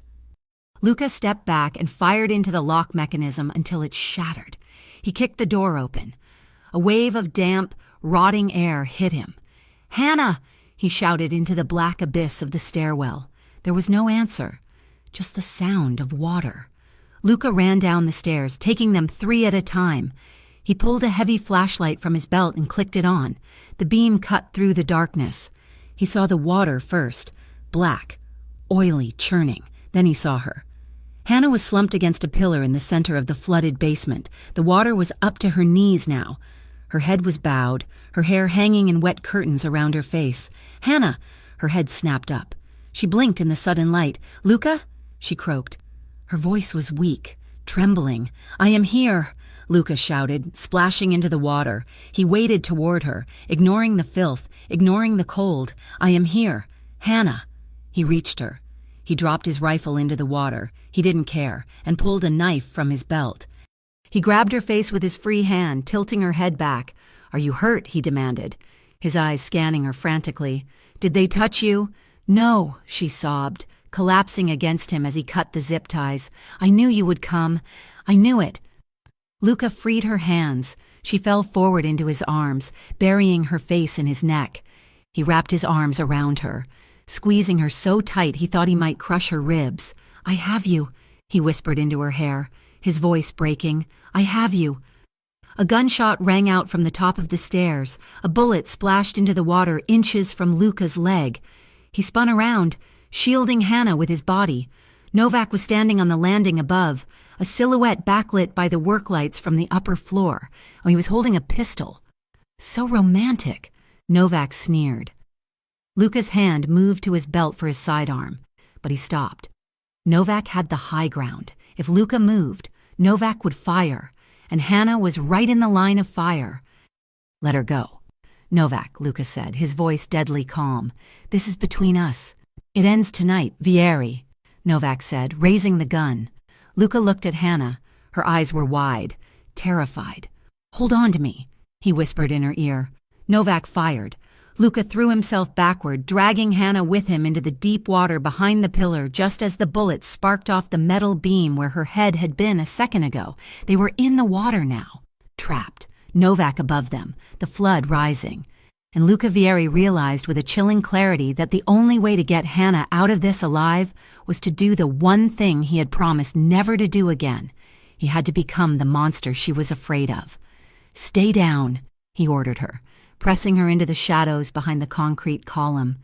He pulled his handgun from his shoulder holster. He looked at her one last time, memorizing her face. "I love you," he said. Then he turned and surged out of the water, roaring his defiance as he opened fire on the man above. The rain lashed sideways against the rusted corrugated metal of the warehouse, a relentless assault that echoed the night the levees broke. The wind screamed off the ocean, pushing waves of black water over the edge of the pier, threatening to swallow the docks whole. Luca Vieri moved through the storm like a shadow. He had brought only 3 men, Leo and 2 of his best sharpshooters. This was not an invasion, it was a surgical extraction. Novak was expecting an army, a loud, chaotic declaration of war that would draw the police and the press. Luca gave him silence. He moved along the perimeter of the warehouse, his boots making no sound on the wet concrete. A guard stood by the south entrance, huddled against the wind, trying to light a cigarette. Luca stepped out from behind a stack of shipping crates. He didn't slow down. One swift, efficient motion, a strike to the carotid, and the guard crumpled into the mud without a sound. Luca stepped over the body, his face a mask of cold, lethal focus. He didn't feel the rain. He didn't feel the cold. All he could feel was the terrifying, rhythmic pulsing of the dot on his tracker, telling him that Hannah was 20 feet below him, drowning in the dark. Inside the warehouse, the situation was dire. The basement level was a concrete tomb filled with the sound of rushing water. Hannah Reed was waist-deep in the freezing flood. The water was black and oily, swirling around her hips, sucking at her clothes, pulling her down. She was tied to a thick steel support beam in the center of the room. Her teeth chattered violently, a sound she couldn't stop, and her muscles burned from straining against the zip ties that bound her wrists behind the beam. She had screamed until her throat was raw. She had pulled until her skin bled. Now, she was just tired. The cold had seeped into her bones, numbing her legs, making her thoughts slow and sluggish. The water crept higher, inch by inch, a rising tide of inevitability. They are not coming. A voice in her head whispered, "It is too late." Just as she closed her eyes, surrendering to the darkness, a crack like a thunderclap echoed from the floor above. It was a gunshot. Then came the sound of glass shattering, followed by a heavy, wet thud as a body fell through the open stairwell door and splashed into the water 10 feet away. Hannah jolted, her eyes flying open, footsteps hammered down the metal stairs. Someone was coming. Luca descended into the basement like a force of nature. He was soaked to the bone, his black shirt clinging to his chest, his hair plastered to his forehead. He held a handgun in a 2-handed grip, scanning the shadows with predatory intensity. He moved through the knee-deep water near the stairs, trading fire with 2 of Novak's men who were taking cover behind a rusted generator. Luca didn't seek cover. He walked forward, firing with a terrifying rhythm. 2 shots, silence, 2 shots. The men behind the generator fell. Then, Luca turned. Across the dark, flooded expanse of the basement, his eyes locked with Hannah's. She let out a sob that was half relief, half terror. He was here. He was alive. But he looked wild, his eyes wide and burning with a mixture of panic and rage that she had never seen before. "Luca!" she screamed, her voice cracking. Luca started to run toward her, wading through the thigh-high water, his gun lowered. "Hannah, stop right there. Vieri!" The voice came from behind the concrete pillar Hannah was tied to. Novak stepped out from the shadows. He was a large man, his face twisted in a triumphant sneer. He had one arm wrapped around Hannah's neck, pulling her head back against his chest. In his other hand, he held a chrome pistol, the barrel pressed hard against her temple. Luca froze. He was 10 feet away. The water swirled around his waist. "Drop it," Novak barked. "Drop the gun, or I paint the walls with her." Luca didn't hesitate. He opened his hand and his weapon splashed into the dark water. He held his hands up, palms open. "I am unarmed," Luca said. His voice was steady, but Hannah could see the tension vibrating in every muscle of his body. "Let her go. Novak, this is between you and me." Novak laughed. It was a wet, ugly sound. "You think you can dictate terms to me? Look at you, the great Luca Vieri, knee-deep in sewage, surrendering for a waitress. You are weak. Luca, I always told you that caring about people makes you soft. It makes you easy to break." "I am broken," Luca said, taking a slow step forward. You win. You want the territory? Take it. You want the routes? They are yours. Just let her walk away. Hannah's heart stopped. He was giving up everything. His empire, his life's work, everything he had built to survive. No, Hannah choked out, tears mixing with the river water on her face. Luca, don't. Shut up, Novak hissed, tightening his grip on her throat. I am offering you a trade, Luca said, his eyes never leaving Novak's face. Me for her. You let her walk up those stairs, and I will stand right here. You can put a bullet in my head and dump me in the bay. No retaliation. My men will stand down. Novak paused. The offer hung in the damp air, heavy and tempting. To kill Luca Vieri without a fight? To take the crown of the city without losing another man? Do not do it, Hannah screamed, struggling against the restraints. Luca, please, I won't let you. Luca looked at her then. His expression softened, shattering the mask of the cold Mafia dawn. There was only love in his eyes, raw and unguarded. It is okay. Hannah, he whispered, you are going to be safe. Novak grinned, savoring the moment. He slowly moved the gun away from Hannah's head, aiming it at Luca's chest. A deal is a deal, Novak said. Goodbye. Luca?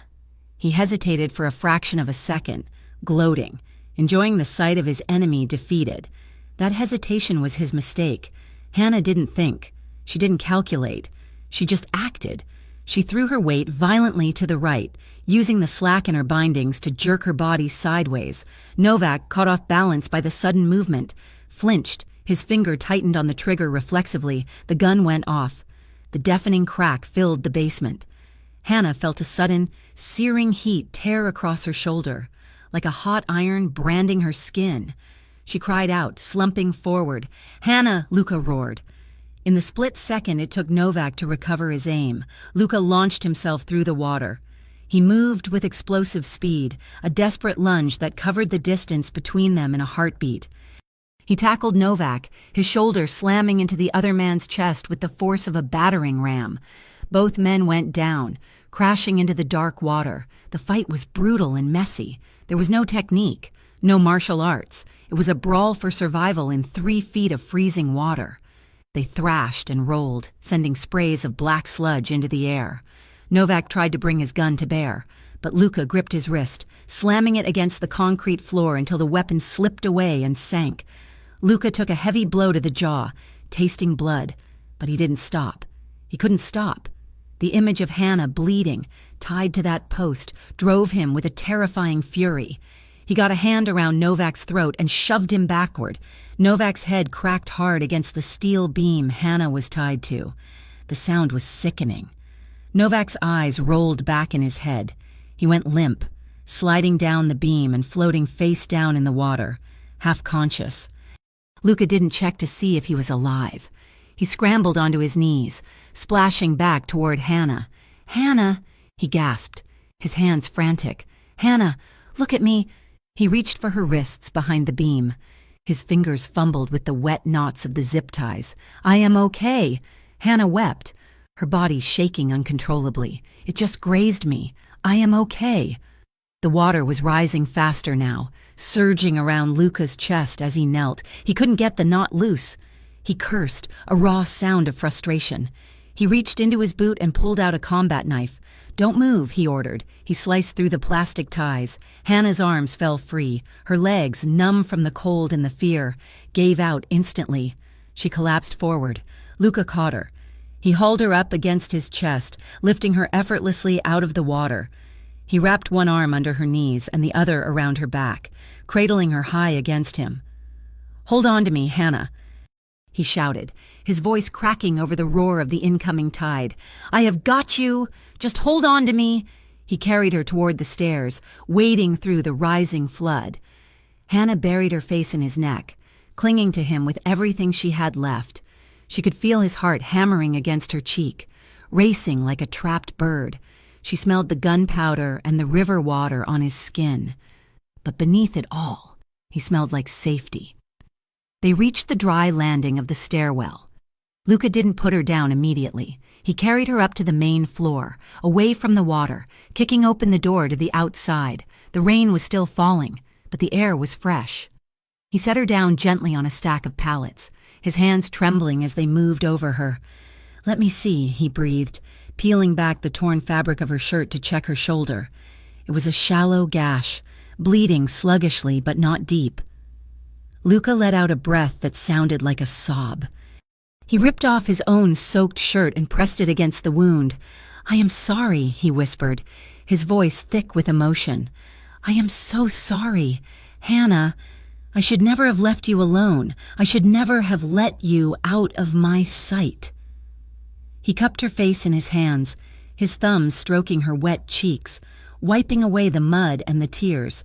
"I thought I lost you," he said. "When I heard the gun go off, I died, Hannah.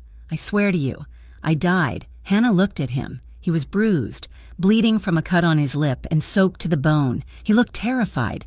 "You didn't lose me," she whispered. "You came for me, overwhelmed." She reached up and pulled his mouth down to hers. They kissed fiercely, desperately. It wasn't gentle.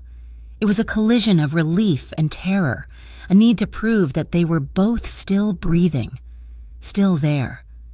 Hannah's fingers dug into his bare shoulders, anchoring herself to him. Luca's hands cradled the back of her head and the curve of her waist, holding her so tight it almost hurt, as if he thought she might dissolve into mist if he loosened his grip for even a second. They broke apart only when the sound of sirens cut through the storm. Blue and red lights flashed against the warehouse walls. Tires screeched on the wet pavement outside. Luca pulled back, breathless, his forehead resting against hers. "Who is that?" Hannah asked, panic spiking again. "I called them," Luca said quietly, "before I came in. I gave them Novak's location. I gave them everything. Why?" Hannah asked. "You hate the police." "I am done." "Hannah," he said, looking deep into her eyes, "I am done living in the dark. I almost got you killed tonight. I am not losing you to this life. Not to Novak. Not to the water. Not to anyone." He stood up, pulling her to her feet and tucking her under his arm as the doors burst open. Federal agents in tactical gear swarmed in, shouting orders. Luca didn't raise his hands. He just held on to Hannah. "I am going to make this right," he promised her, "whatever it takes." The weeks that followed were a blur of lawyers, depositions, and sterile government offices. Luca Vieri, the untouchable king of Brighton Point, made a deal.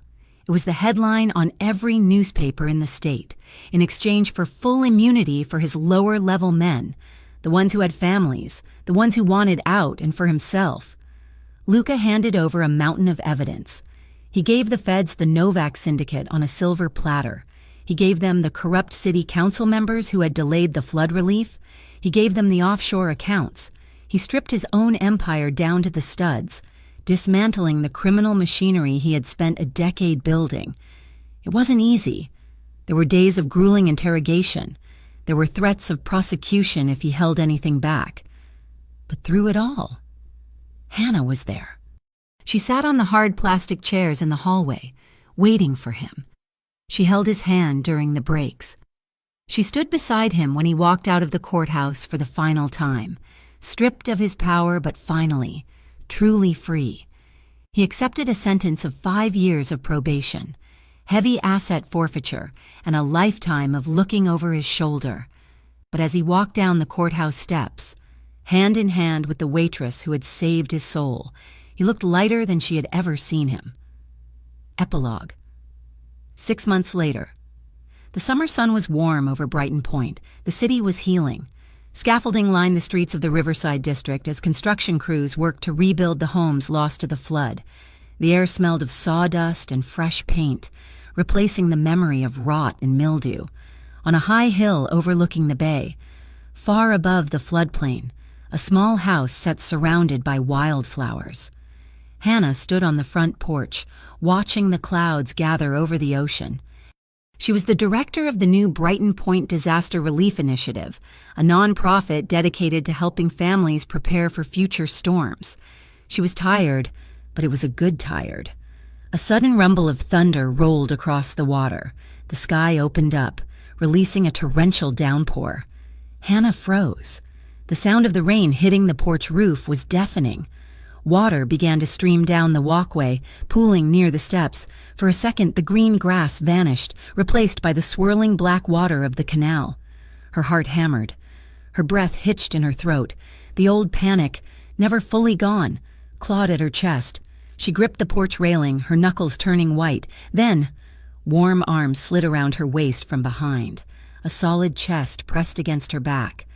A chin rested gently against her temple. "Shh," Luca whispered. His voice was soft. It wasn't a shout over a raging storm anymore. It was a promise spoken in the quiet safety of their home. "I am here," he murmured, his hands splaying over her stomach, grounding her. "The water can't hurt you here." Hannah closed her eyes, leaning back into him. She felt the steady rhythm of his heart against her spine. The panic began to recede, washed away by his warmth. "Hold on to me," he whispered. She turned in his arms. Luca looked different these days. The expensive suits were gone, replaced by work boots and flannel shirts. He ran a legitimate construction company now, rebuilding the neighborhoods he used to rule. The haunted look in his eyes was gone, replaced by a quiet peace. Hannah wrapped her arms around his neck, burying her fingers in his hair. "I am holding on," she said. She pulled him down for a kiss. It was slow and lingering, filled with the certainty of a future they had fought for. The rain continued to fall around them, but it was just weather now. The flood was behind them. And whatever storms lay ahead, they would face them together, holding on and never letting go. "Thank you so much for listening to Hold On to Me," he shouted. "I hope you enjoyed this journey of danger, redemption, and love as much as I enjoyed writing it for you. It has been an incredible ride seeing Hannah and Luca find their way out of the storm together. I would love to hear from you. Please leave a comment down below and tell me where you are listening from. I love seeing how far our stories travel. And if you enjoyed this story, please make sure to subscribe to Mafia Romance Stories and turn on notifications so you never miss a new episode. Share your thoughts in English in the comments. Did you like Luca's redemption arc? What kind of story should I write next? Until next time, keep holding on.